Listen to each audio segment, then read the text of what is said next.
L'arrivée d'Emmanuel Macron à Rothschild a été un enjeu décisif pour lui, au sens où il a été pris, si je comprends bien, sous la coupe de David de Rothschild, oui, l'ancien PDG de cette grande banque, et qui en 1981 a perdu sa banque à cause de la nationalisation de Rothschild. Ouais. Donc David de Rothschild est un homme tout à fait honorable, mais qui a aussi une revanche à prendre sur les nationalisations de 81, et qui lui a un grand projet, on pourrait dire eschatologique, qui vise la fin des temps, qui est la privatisation absolue du monde et la médiocrisation, si je puis dire, de l'État, de manière qu'un traumatisme comme les nationalisations de 81 ne soit plus possible. Attends, c'est une extrapolation, c'est écrit, c'est quelque chose. C'est ton point de vue, c'est quoi? C'est mon point de vue sur l'information qui circule à Paris. Et donc Emmanuel Macron, d'une certaine manière, est le porte-flingue, si je puis dire, de David de Rothschild.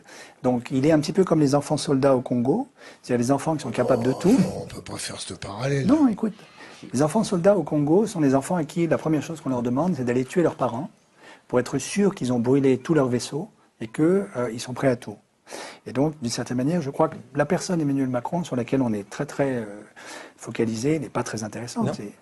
C'est un garçon qui exécute un programme qui lui est dicté par d'autres, notamment David de Rothschild. Et ce programme, c'est la privatisation du monde et la destruction de l'État social. C'est ce que j'observe. Regardez ce qui se passe avec EDF.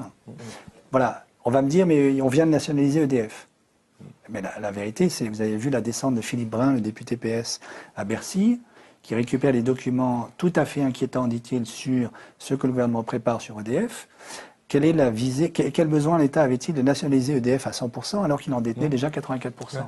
En fait, ce qui se cache derrière, très vraisemblablement, et les mois prochains vont nous le montrer, c'est un projet de démantèlement d'EDF prévu par le gouvernement pour médiocriser l'État. Voilà. C'est ça qui est en jeu. Et privatiser tout ce qui peut l'être.